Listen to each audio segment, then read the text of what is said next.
director there since 2013. I've acquired about 35 singers, which is really nice. Close to 20 on a Saturday, which is nice. And I also direct a children's choir, which is kids ages 8 to 11. And then once they are 12, they graduate to the youth choir, and then they sing with the adults during liturgies and liturgy services in general. But there are also there's the youth choir too, and so I do a lot of things with them. Smaller pieces and more complicated things. And so I have that funnel system with the children's choir and the youth choir. What's that? There's the adult choir. Yeah. So you prefer to use a little bit of the correct term, not old people, adult. Adult choir. That's right. For some of us, losing that status of being youth came as a surprise. Because we still look at ourselves as think of ourselves as young, and all of a sudden you realize the people in front of you are a generation or two past you.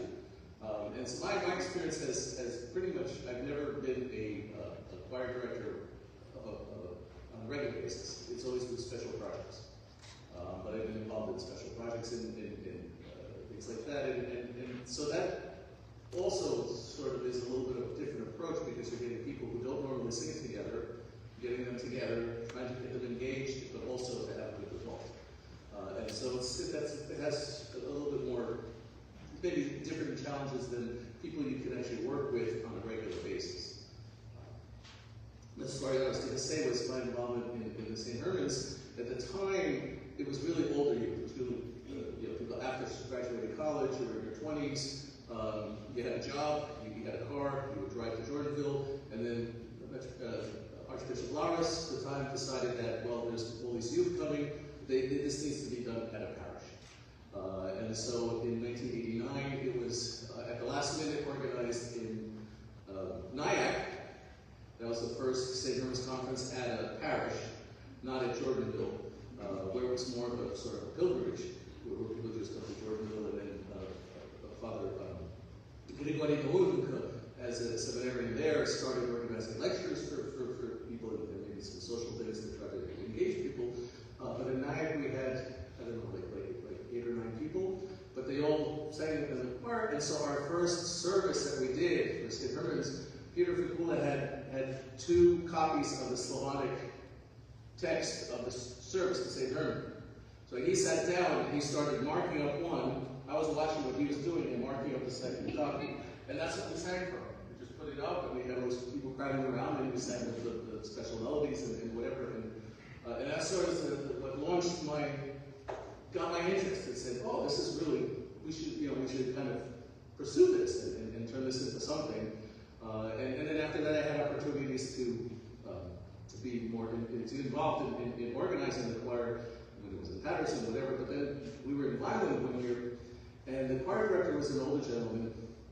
I'm sure he was a very nice person, kind person, whatever. But he didn't want any of the youth to sing in the choir for the service, because we would miss shots, right? So that we wouldn't bother the choir. And so we were all excited about, like, oh, we're going to come sing and things and stuff, and then we just have to stand in church.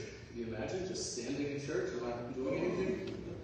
I think everybody in this room can kind of associate with, we're taking an active role, and we're serving and contributing to the service and the beauty of the service in that sense. And so then eventually the conference got organized.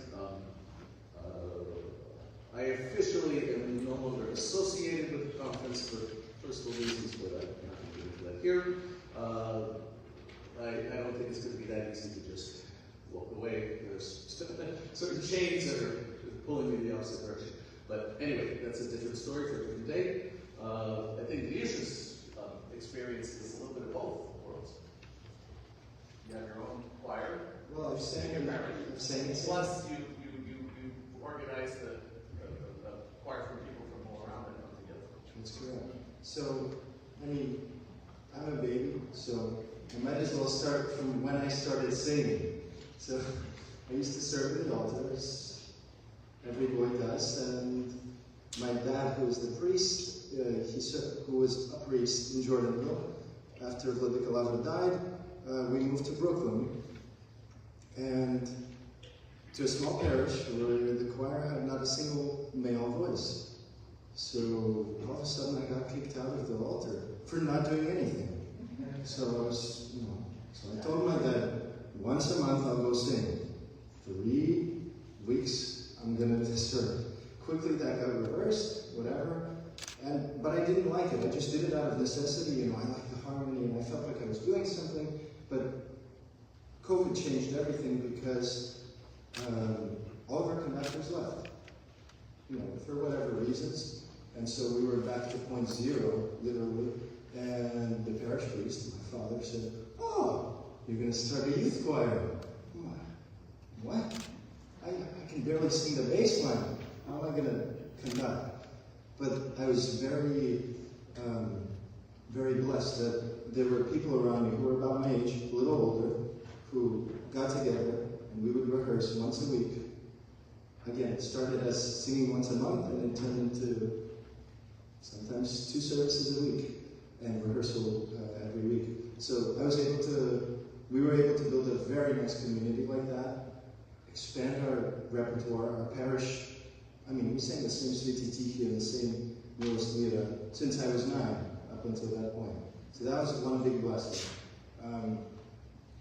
And then about 2-3 years ago, after I went to the Utah conference and saw Stjopa Sveshnikov conduct, who's sitting back there, I was extremely impressed. This guy, yes. And I was like, we have so many kids who are so good. Why are we not singing together? And so I had friends from Jackson, Yitkovsky and Yitkovsky mostly, and we decided to sing together for Petra and Pavla 3 years ago. And then we started kind of touring once every 2-3 months to parishes on the East Coast. We did crazy things, like singing 2 liturgies in a day in DC. And so that came with like a lot of difficulty figuring things out because I'm the same age as them, same kind of emotional age as them. So it's very, very difficult to kind of stay connected with them during rehearsal, but at the same time keep the room. Because, especially when they're your friends, they're expecting you to be like, bro, come on. But you're like, no, you're singing the wrong thing. What did he say? So now I'm at Westminster. That's the whole story, how I ended up back there. But I'm going to try to keep it short, right? I'm the youngest one. I'm supposed to be talking to Leaf. But that's always a problem. Now I'm at Westminster, so I'm here, and then Thursdays I go back for rehearsal, and then Saturday I make the trip back to Brooklyn for Służba. And if I have a concert I can't make it, we have somebody replacing us, but now we've grown a lot. So I would say, last thing, it is so much easier to have a consistent group than to do what Tzitzi does every year, where you come to St. Herman's and it's like 70 people. Everybody's different. Some people's faces are the same. Well, like airports, right? Everybody comes together. Yeah. And that kind of over the years, in the beginning, everybody was not experienced, and so one of the problems was that the choir directors tried to sing fancy things or something, and so and the service didn't go well. So we had to bring it down to the bare bones and just do everything very simple but do it well. Sing together, sing in tune, sing with nuance, sing with dynamics, and then we built off of there. So I think back then, this would be the 1990s. We didn't have internet, we didn't have connectivity, we didn't have access to a lot of music. A lot of things were still handwritten. The situation is different today. We have the internet. You can easily find all sorts of repertoire. You can easily connect with each other. You can talk and send things. So it's a whole different. And I think because of that, the youth grow up are much more sophisticated at an earlier age musically. want to sing interesting things. They don't want to sing just the plain things, even if you sing it well, they can appreciate that. But now, in order to engage people, they bring this up. Oh, I love this speech, like I just did with you guys, right? With the books, the conduct. You find something that inspires you, and you want to share it, and you want to hear everything saying, and take it from there. So, how many of you here are involved in working with young people in singing? Well, obviously, a lot of the younger people get your groups together, your peers, right, and do things. But how many of you sort of do it on a more of a organized level? Like we're actually like a conductor who organizes like different things. Well, how big are the groups that you work with? 10 kids. Okay, so fairly small, it's more chamber kind of situation, not a large park. I'm actually going to be directing the St. Herman's, the Midwest St. Herman's, for the first time this winter, so I'm very nervous about that. Liz is retiring and I'm taking over, so that'll be a good one. Okay, good for you. Good luck. They got that. They, the Lord help you, because this is truly a service to the church. So I guess, I know there's like other people that like you guys who sing together, your family, right? And, you have a number of people in your church where you can get like a group together and do stuff, right? So how often do you actually take the initiative and get involved in things like that? Or is it more sporadic? Yeah. Well, I would say, now everybody's in college, so So it gets harder. But when we were younger, I mean, whenever there was a project coming up, we were having to go to practice at least something for the kids. But that was a small group. That was usually like that was 4 people. And it's within your parish. Yeah, just within the parish.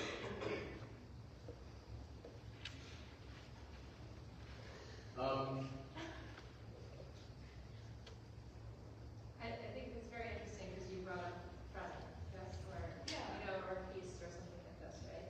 So I have this children's choir. It's about 12 to 18 kids, but we're always looking at feasts. So right now those littles are learning the beginning of the nativity service, up through to the gospel, and so I'm teaching them 2-part pieces, and they'll do antiphonal singing with the adult choir during the service for those antiphons and the Perkimen and Alleluia, and they love it. I think everybody wants to feel like they own something, or that they're contributing in some way. So I think preparing for feast days or your own parish. And there are also like little opportunities too. The children's choir will do the Sveti Tichi or the hymn to the Theotokos at the end of Vespers. But for those littles, I don't tend to do a lot of things with matins because some of them are not able to stay for the matin service. But yeah. So it seems like there's sort of 2 kind of things here. One is working with youth within your parish, within your choir, and incorporating them in. The other thing is just working specifically like Felicia did with his Grove ensemble, or my son Jan did with a song or something like that, those kinds of things, where you're actually getting, people do that. How many of you are interested in doing the latter? Or have an opportunity to do the latter, in a sense? So not that many, but how many of you have youth in your choir? Who would be interested in doing something like that? Even if you're not youth. I'm just curious. Well, that's good. The hardest part about that is getting it started, getting on your feet, up and running. I would say about just parish life and like parish dynamic. One of my biggest difficulties was to feel like we're all a team, because I sensed that we were really going into the direction with my youth choir at the parish of, we're better than them. But it's horrible because the kids show up for prazniki and for liturgies, but who's singing for Sienishnik? It's everybody who actually takes it seriously and who has the stamina. And so, about right before Pascha, we were having regular Pascha temptations, and, I was like, okay, let's do this together then. So I think we should always encourage, if you're working with the youth, you should always encourage that you're not trying to be better than the people who are older than you. You're trying to take what they did, maybe improve it, but also very importantly, continue what they're doing. And so, I should have mentioned that now I conduct everybody, because it was just becoming too much of a problem. The older people felt like they were extra, which they're not, because I would say they're more important than the youth at this current moment. The youth are the future, but the present is everybody who's actually able to read on Господи Возва, who's not just like, oh, which is what kids do.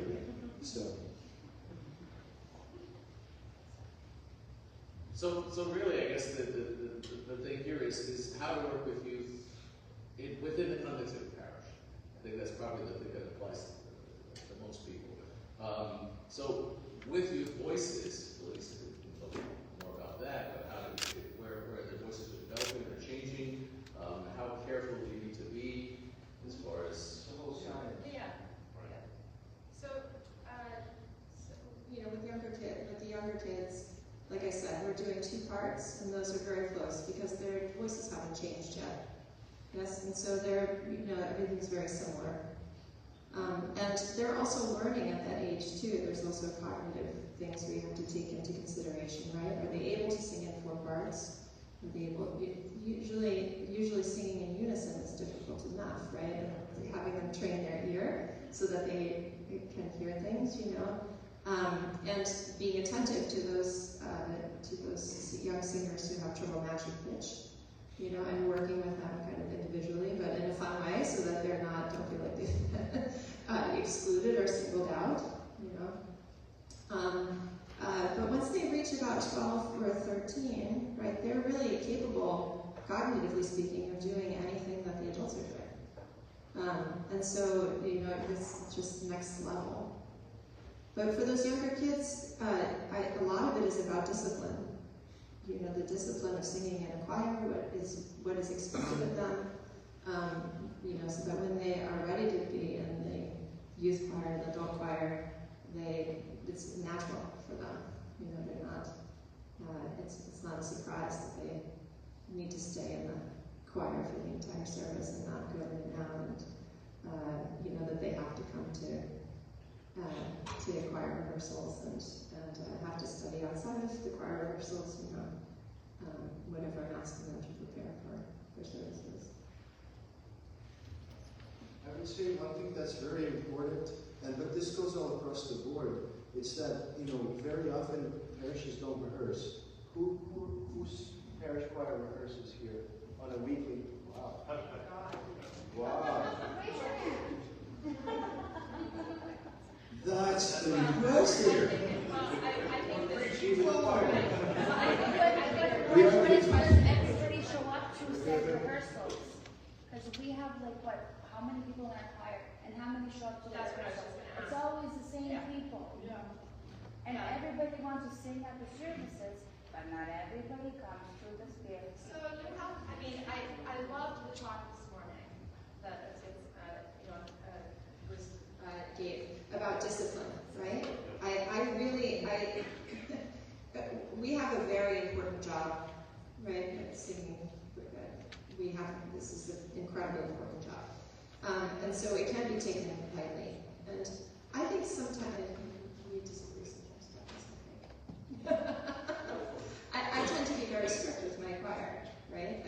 Attending rehearsals. They say it's nice. Yes. Nice. Well, it's a different Yes. situation, right? It's supposedly what I do is almost like missionary work. excited about singing. And so you have to have a little bit more leeway then because it's only just a single event or something here, and so you're more flexible. But when you're working with the regular basis, that discipline is important. Yeah. Well, the same thing happens at St. Seraphim Camp. With people attending rehearsals at St. Seraphim Camp.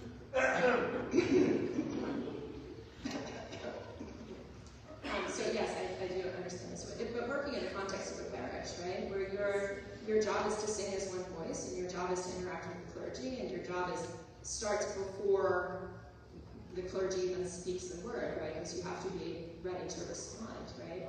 So I am very strict with my choir about being on time to services. I'm very strict with my choir about attending rehearsals. And I'm not afraid to, even in the context of a service, say, if you were not at the rehearsal for this, you're not singing. 100%. Does it like ruin the experience where people are, the people that didn't show up to rehearsal, are they just actually, like, how can I say this? Are they actually just too good for rehearsal, or are they messing it up? Like, what's the problem? That's true. But, you know, I agree with that. Like, what's your impression? Honestly, it's both, because even like Sasha will, because he'll tell people don't sing certain pieces, and of course, what are they going to do? Sing those certain pieces. And they're like difficult stuff that we're working on. Okay. So I think you need a mom face. Somebody needs a mom face. There's 2 points here that come up to me, and there's 2 sides of the coin. One is, you're not coming to rehearsal. The other is, well, is the rehearsal worth my time? Is it being run in an efficient manner, or are we just like over and over, let's try to get it, we didn't get it that time, let's try to get it, that kind of, right? So if rehearsals run in an efficient manner, you would think theoretically that should help to garner interest. The other thing is when we're talking about youth, a lot of times them being on time or them being punctual, they're not the ones driving the car, they're not the ones setting the alarm in the morning, but the parents are, right? And so you have a different dynamic. Now you have to talk to the parents and tell the parents this was important if you want your child to participate. You know, so that's not that whole aspect. That's 100%. Yeah, James. Yeah. That's what I was going to ask. Is how where do you draw that line with kids who, you know, are part of the main choir but are not in charge of their transportation? Yeah, you have to have difficult conversations. So we have this too. I have I have a couple of children, kids who just joined the youth choir, and so they get to sing full services. And my rule is, you come after Psalm 103, you don't sing. You come after the first antiphon, you don't sing. Don't even come up to the choir loft because you're just getting at the finger to go back down again. But I have these couple of kids who are the oldest of families with 5 kids, right? So they have to have heard all of these people in the car. So I talk with the parents. I know, I have 4 kids myself. It's hard to get out the door on time. I totally get it. I mean, I managed to do it, but not without a fight, right? So I got rides for them from other people who were able to get to the services on time. But it was important for me for them to be there on time. It was important for everybody else who's in the choir who got there on time to see, right? What do we have to do to make this happen, right? It wasn't easy, but what's very interesting is that after I set that up, it happened for a couple weeks, and now their parents get them there on time at every service. So a lot of these kind of points we're talking about can actually be applied not just to children, but to the adults in the choir too. It's kind of the same issue, just different dynamic. Because you have adults who, well, I'm one of those people that always like well, I mean, I think it's very important for the choir director to be communicating how important the choir's job is. What is your responsibility? Right?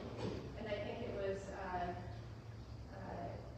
Dave Rudenko who was talking about the Brahms, Brahms Requiem.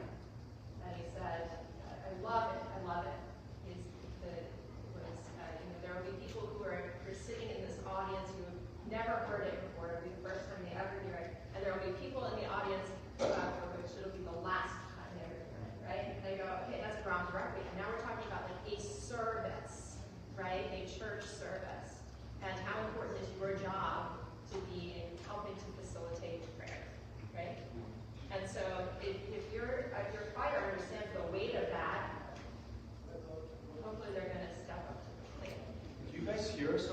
words that might be necessary. Might be good for the recording. Use the mic. We're streaming. We are? Sure. Because how expensive is the registration fee? Well, I wanted to be as specific as possible to your question, Either, right? That's the problem. which is, But the fee is expensive. Charge, we have no choice.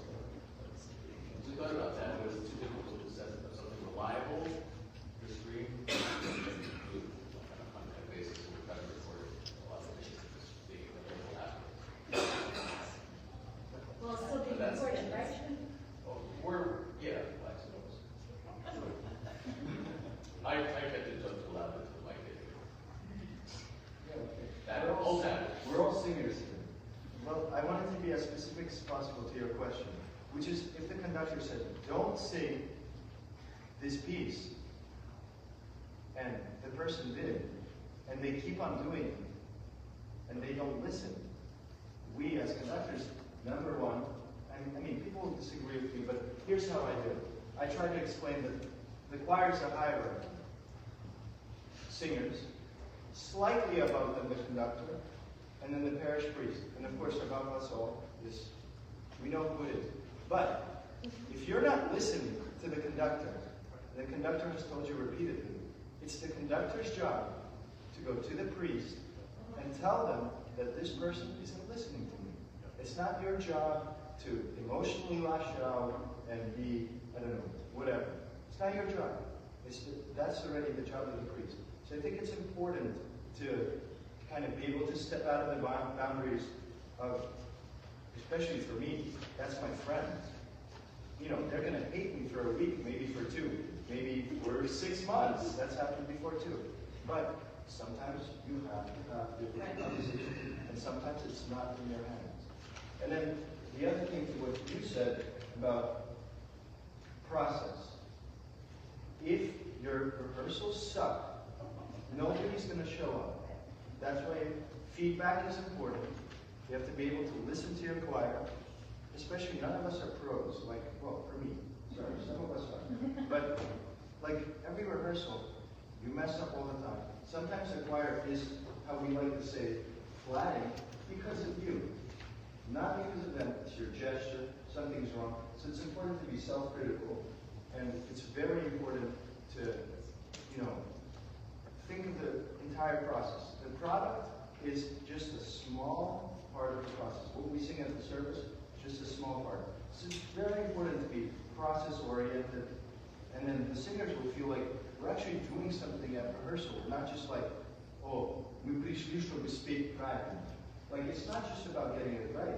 It's about feeling like we've gone somewhere with this piece. We've gone on a journey together. We've learned something. And it's not just like, ступите здесь, срежьте здесь.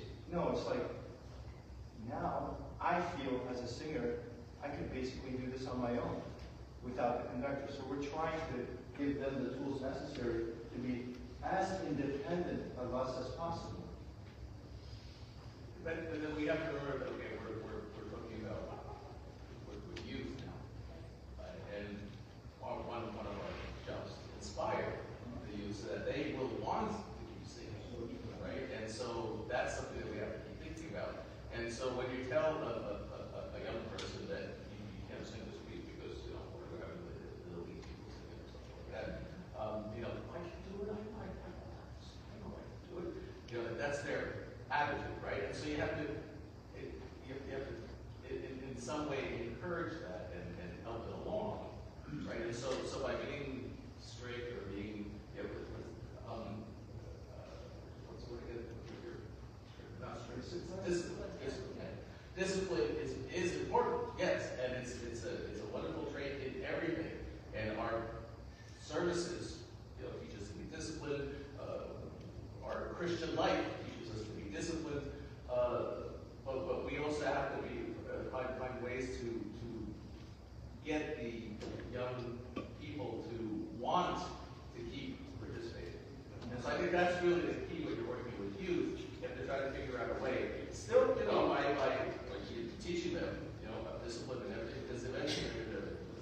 stop being youth.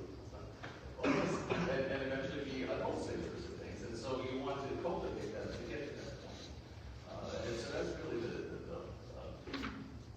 and there's no easy formula, but that's what we have to be thinking about. I think it's very important to keep in mind that, to convey that this is not a personal thing.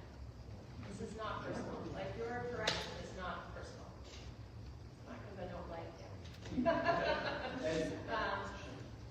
But I think that you're right, and you're absolutely right in trying and encouraging the youth. Yes.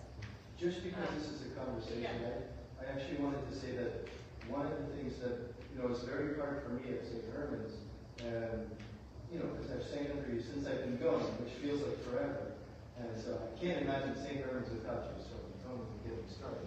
But one of the problems I have is that people just feel entitled to just show up, and so I'm actually faced with the problem going the other way, where the youth feels entitled to something like, whoa, like, wow, like we actually got up here to sing. Like I feel like we should teach.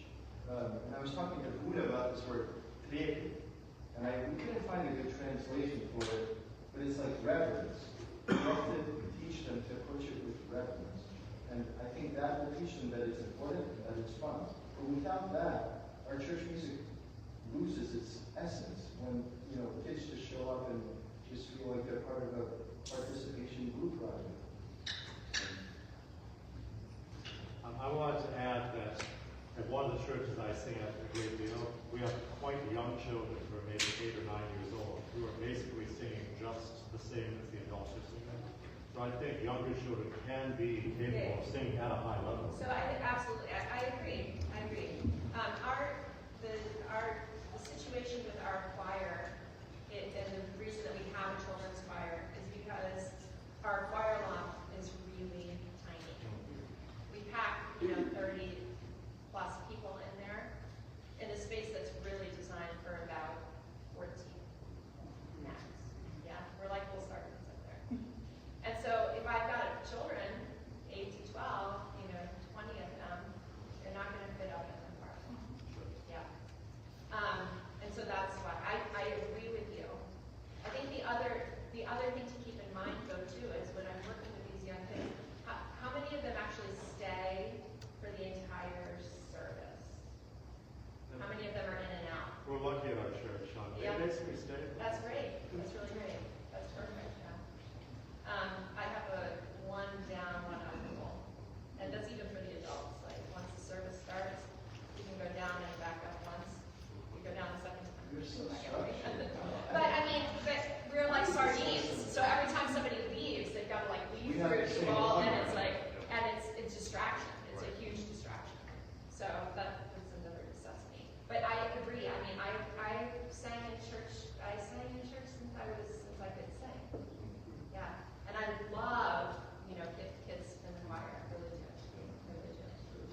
So, I have a question for as a singer, what can we do in our sections to help people to work with them or support them or stand there, like moral support? Yeah, absolutely. But like, how do you you're like a choir or conductor could care less if these kids don't know, but somebody shows up and Well, I mean, so so adults in the choir can take just as much responsibility, right? I mean, essentially a section leader, right? And so we should be encouraging children as much as we can, right?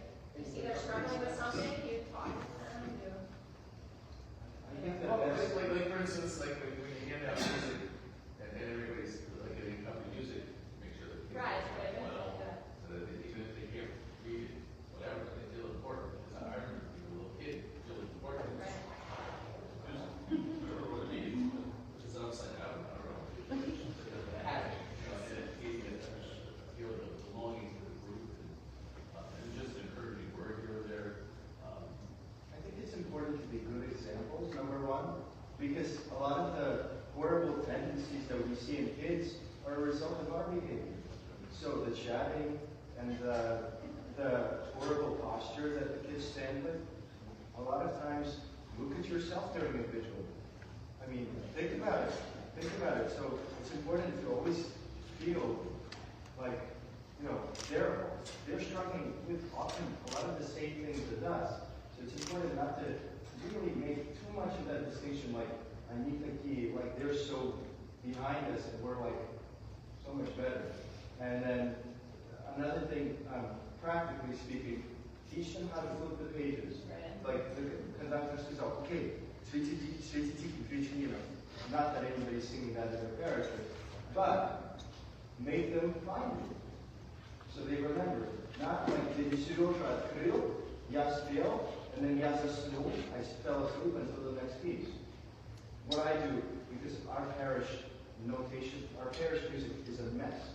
So every liturgy, I have to take everything out, make it, and then I have to put it back.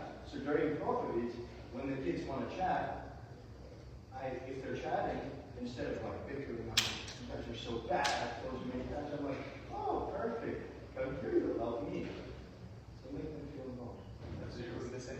Yeah, I was just going to say, when we're talking about like motivation, inspiration, when I first started singing, I was like, it's so cool, I get to stand upstairs, like I get to do, my friends were singing too, and so there was always, like a no talking rule, but also I remember the first time that Kira and I were put on a stand alone, and she and I were responsible, at like 9 years old, for we're flipping the pages. Kurt's like, okay, number 4, like whatever, we're doing it, and we're going. It motivated us to learn the structure of the service and to know exactly what's happening next, because then you get this sense of individuality. I am contributing to this group as I am today. I come upstairs, I'm doing this, and things are better because I am doing something for the group. Yeah, absolutely. Well, I was going to say the same thing. Like, I came to the choir after I was a teenager, and even as a teenager, it was so scary. Just because stuff is so confusing. So having to be in charge and not just follow the adult that's flipping through the pages, like it forces you to actually realize the structure of the service, which until then I knew, but like not as deep as I do now. So for adults who are singing with children, you have to make sure that you're not just doing what like it helps lead. So you just have to lead, but also like lead by example and show them. I just wanted to comment on Sylvia's question. I'm probably like a little bit of an exception here because I did start singing when I was a child. I was an adult when I first came to it and started singing in the church choir. And what I remember, and this is why I stayed, this is why I am where I am right now, is because of the nurturing culture within the choir that I joined, which was in Chicago, choir too, at the time. They just, I knew nothing. I didn't know how to sight read. I had a good ear and an occasional voice, but they just took me in. They like stuck with this, with the altar section, and just basically cradled me to where I am today. And it is so important, and even more so with children, because I've seen a lot of times when the children, like, when they're brought into the choir, and they're like, kind of a nuisance, like they're in the way. They need to be taken care of, but we're busy. We're doing a very important job. We're kind of like, you're distracted. They're not a distraction. They are like, if we as adults realize that this is the next generation, we're not going to be here forever. We may lose our voice tomorrow, and who's going to step up? So it is like not just a choir director's responsibility; it's every singer's responsibility. If you're a regular church choir member, and there are younger people coming into your choir, it is your responsibility to make them feel welcome, to diminish their fears, to build up their confidence, and encourage them to learn from you, not just from the choir director, but from you as well. We have, there's one soprano in our parish who loves singing a lot. Sometimes doesn't realize that it's unpopular. Yeah.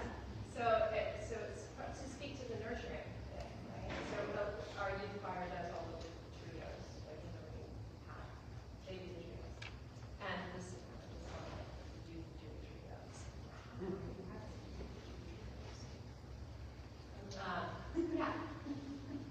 Yeah. Good reason. Right.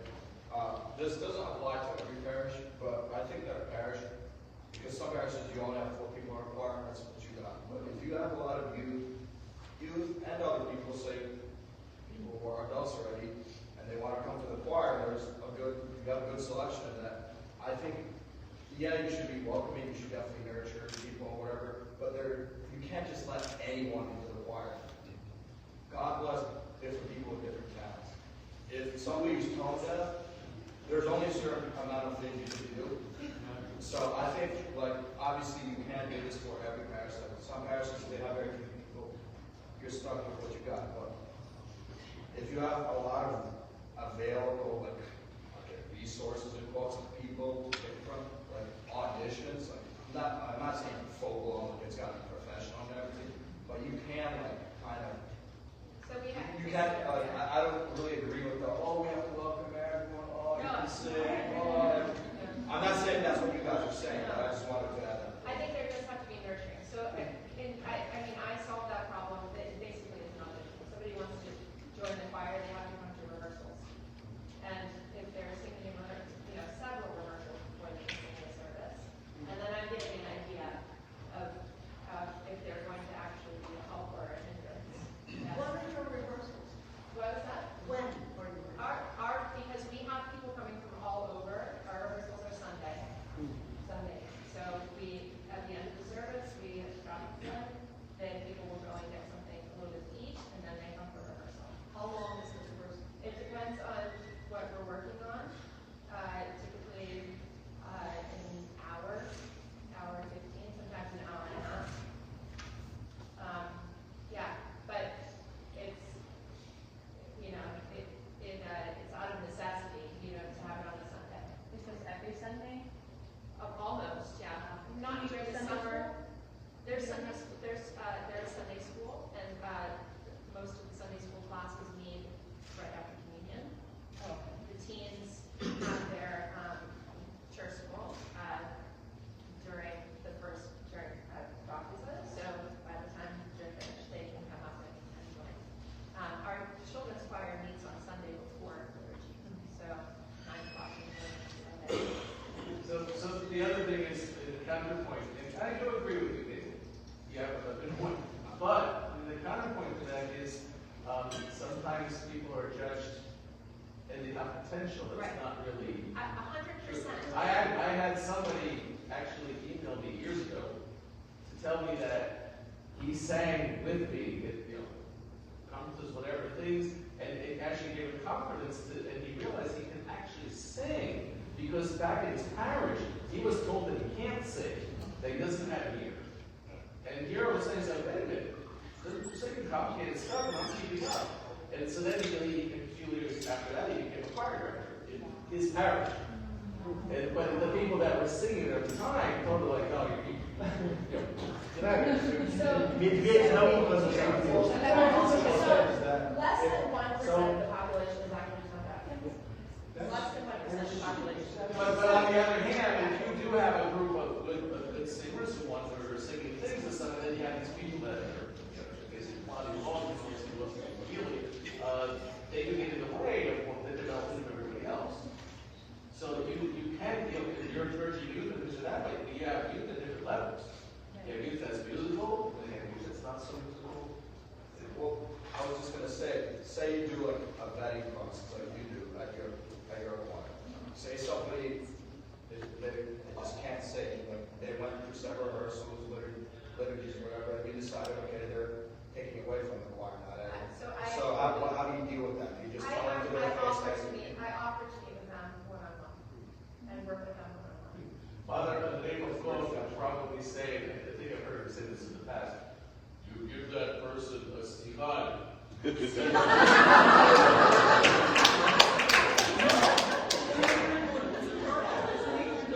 So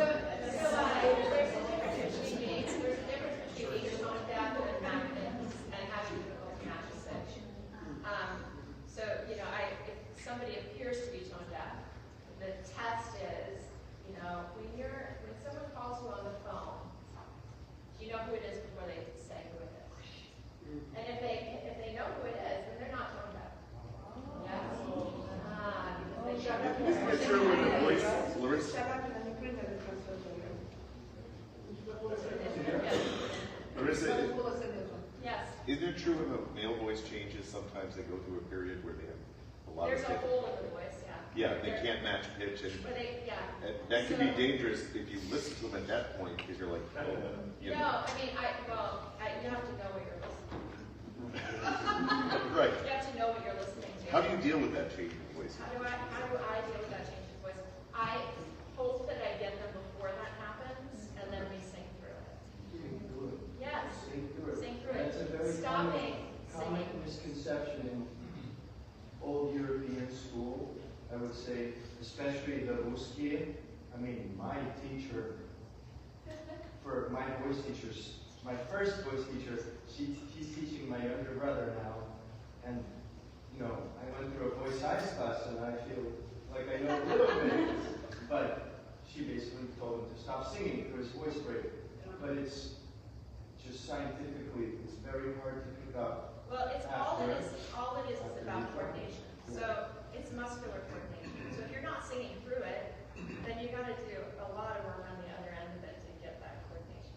I was a victim of being silent, but because I sang alto as a kid, and all of a sudden my voice started lowering and it started changing, and so I was told, quiet, you're going to ruin your voice. You're going to ruin it. You're not going to have a voice if you sing that. But I didn't just go downstairs and do the choir. I stayed in the choir, and I just sang the notes that I could reach. Yeah. And I said, every day in the alto section, we come down to the little C, I sing the C, and I choir. Like that octavist that stands there and waits, and I go,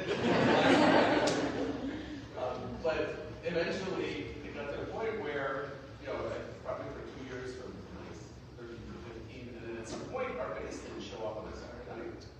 And our choirs, at the time, we always sang with 4 voices. We did not sing if one of them was missing. Say, the Polish ones, right? That we talked about. And so I jokingly slid into the bass. And he said, well, go ahead, try it. And also I was like, oh, I can. Why was it back? My voice never went anywhere. But yeah, so I guess sometimes we have these misconceptions. Yeah, absolutely. And a lot of it comes from old life skills or whatever. Having learned a little bit, I feel like there's this really big misconception about what your voice can do. I think there's this general fear that if I sing energetically all the time, I'm going to lose my voice. Where it's quite the opposite.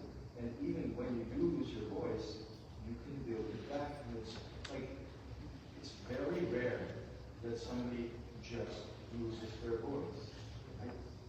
So I have one of my students is, I think she just turned 77. And she came to me 6 or 7 years ago. I think it was about 6 or 7 years ago. And she had a warble that, yeah, exactly, that you could drive a Mack truck through. And she said, when I was younger, I sang all the time, and now I've got this warble, and now my choir director doesn't want me singing soprano anymore because my warble, because my vibrato is too big. Yes, it was just a coordination issue. We worked on it. She's fine. And so this kind of brings up another point, is that if you can encourage your youth, whatever, to get other musical experience outside, to take voice lessons, to learn an instrument, to play the piano, then they'll be much better choir singers if they have that other experience supporting them. Specifically towards Ganesha's point earlier, where you said that there's a wide range of ability in the choir. How do you accommodate this kind of growing separation of a separate choir inside the actual choir, where you have the people who think, or the people who can't sing better just kind of join themselves together? Because it creates this kind of bad feeling inside the choir. How do you resolve that? Well, it can, and that's kind of what you sort of do. I went through a similar thing that I used to be growing up. You have to figure out a way to have those separate groups, but yet you feel everybody that is still part of the whole. Right. And so you can have an ensemble that's more advanced singers that are singing something. But then have you not hurt somebody's feelings by telling them that they right? That's kind of what you're losing. Right, yeah. Well, that's not an easy. I think you have to uplift the people that are struggling and maybe who feel like they're not what they once were. Make them feel like they're still important to the choir, and whether that means adjusting your voice, which you said you had a soprano who's 77 come to you and say that she can't sing soprano anymore, where, me without, I'm not a voice teacher. Larissa is definitely a voice teacher. But I would say, if I don't have the tools to fix that, I'm like, okay, but what can you do? Because we don't have that many singers in our parishes. It's called adjusting your, in like opera, we call it adjusting your repertoire. If you sing soprano repertoire, lyric soprano, maybe you sing something a little lower. Maybe you don't sing like up canto stuff. Like, you just have to adjust. If you sing soprano, maybe you can sing alto. And again, the choir director isn't the director. The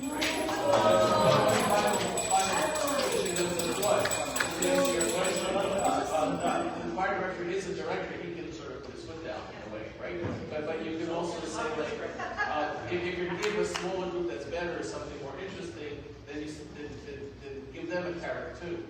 Kind of involve them in something that's a little easier or simpler, but yet they feel like they're part of that. So it's not. Every situation is different.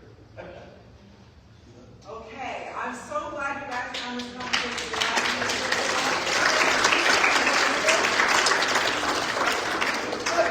What we want to continue this conversation. By the way, this was streamed live on Facebook on our group. We had people watching.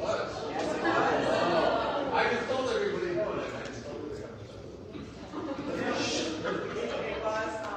We're not going to do that.